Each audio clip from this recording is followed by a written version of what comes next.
जय गुरु जी संगत जी। दिव्य आभा से नेक्स्ट चैप्टर, यमदूतों से मुक्ति।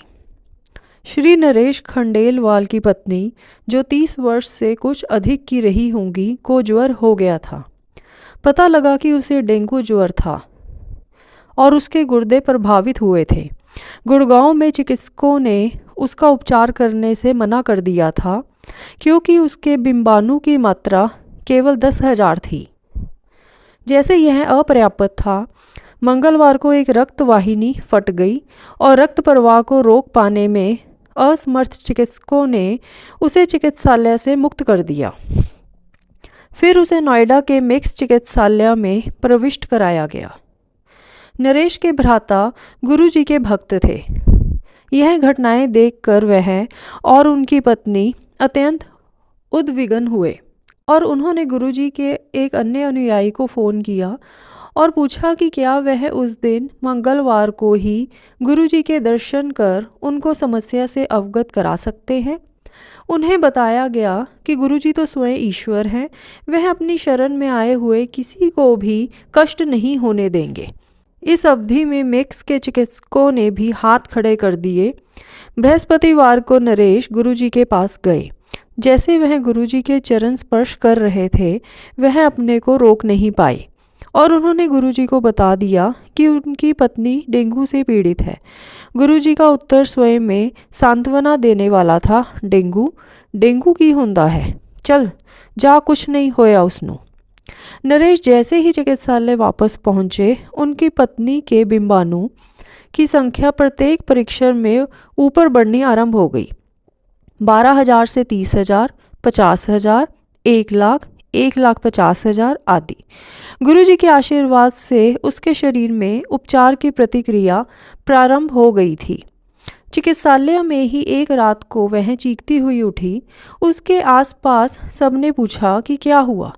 उसने स्वप्न देखा था कि 3 काले मनुष्य उसको खींच कर ले जा रहे थे और वह बचाने के लिए पुकार रही थी, किंतु उसके सब और खड़े हुए समूह में से कोई कुछ नहीं कर पा रहा था। फिर उसने गुरुजी को पुकारा, वह आए, यमदूत चले गए और वह बच गई। यह स्वप्न उसने 2 बार देखा और उसे प्रतीत होने लगा कि उसे गुरुजी ने ही जीवन दान दिया है। केवल वह ही ऐसा कर सकते हैं। 1 सप्ताह में उसे चिकित्सालय से मुक्ति मिल गई और फिर उसके गुर्दे ठीक करने के लिए उसे डायलिसिस पर डाला गया। आज वह माँ, पत्नी और बेटी तीनों की भूमिका निभा रही है। गुरुजी ने यमदूतों को वापस भेज दिया था। क्या कोई और ऐसा कर सकता है? यह सत्संग लिखा गया है नरेश खंडेलवाल, गुड़गांव से। जय गुरुजी, शुक्राना गुरुजी। जय गुरुजी संगत जी। दिव्य आभा से नेक्स्ट चैप्टर, जन्म दिवस पर उपहार। यह लिखते हुए मेरे नेत्र जल प्रवाह से धूमिल हो रहे हैं। मेरा पुत्र शांतनु जानना चाहता है कि मुझे अपने कार्यालय का कार्य समाप्त करने में कितना समय और लगेगा। उस बेचारे को यह ज्ञात नहीं है कि मैं जो कार्य कर रहा हूँ वह उससे ही संबंधित है। यह लेख 2001 में, जब वह मात्र 3.5 वर्ष का था और उसे दौरे पड़ते थे, और उसके पश्चात उसके स्वस्थ होने तक का आख्यान है। चिकित्सकों ने सोचा कि उसके रोग का कारण अंधेरे से भय है और उस पर उन्होंने कुछ और विचार करना समय का दुरुपयोग समझा। किंतु दिसंबर 2001 और जनवरी 2002 की अवधि में उसे 2 और दौरे पड़े। स्नायु विशेषज्ञों ने अनेक परीक्षण करवाए और निर्णय लिया कि उसे किसी प्रकार का मिर्गी रोग है। तुरंत उसकी चिकित्सा आरंभ हुई, किंतु औषधियाँ लेते हुए वह सदा खोया और भयभीत लगता था। फिर 7 जुलाई 2001 को गुरुजी के जन्म दिवस पर हमें उनके दर्शन का सौभाग्य प्राप्त हुआ। हमें उनके चित्र प्राप्त हुए और अब जब भी लगता था कि उसे दौरा पड़ने वाला है, हम वह चित्र उसके पास रख देते थे। ऐसा करते ही विपदा टल जाती थी। फिर गुरुजी पंजाब चले गए। उनकी भौतिक अनुपस्थिति से हम अत्यंत दुखी और असहाय हो गए। जनवरी के मध्य में हमने जालंधर में उनके दर्शन करने का निश्चय किया। दर्शन के उपरांत उन्होंने हमें एक गुरु भाई के घर पर गृह प्रवेश के उपलक्ष्य में आयोजित समारोह में भाग लेने के लिए आमंत्रित किया। उस समय मंदिर के द्वार पर मेरी पत्नी ने गुरुजी को शांतनु के रोग से अवगत कराया। सुनकर वह केवल क्यों बोले और उन्होंने कहा कि सब ठीक है। फिर उन्होंने हमें शेष संगत के साथ उस समारोह में आने का संकेत दिया।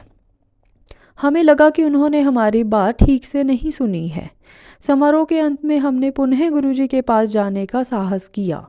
मेरी पत्नी ने उनसे कुछ ही शब्द कहे होंगे कि गुरुजी ने चेतावनी देते हुए बोला कि यदि इस समय के बारे में और कुछ भी कहा तो वह हमें वहाँ से भेज देंगे।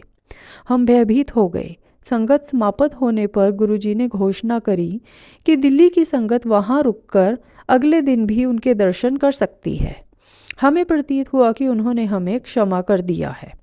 अगले दिन प्रातः दिल्ली लौटने पर हमने शांतनु की औषधियाँ बंद करने का निश्चय किया। मेरे भाई जो उसके स्नायु विशेषज्ञ और मनोचिकित्सक और उनकी स्त्री रोग विशेषज्ञ पत्नी की राय के विरुद्ध हमने सब कुछ गुरुजी के ऊपर छोड़ दिया था। शांतनु ने भी अपनी भूमिका निभाई। उस समय तक वह 4 वर्ष का हो गया था। वह गुरुजी के चित्र के सामने बैठकर गुरुजी से विनती करता था, मुझे ठीक कर दो। गुरुजी ने उस अबोध की निष्कपट प्रार्थना सुनी और उसे स्वस्थ कर दिया।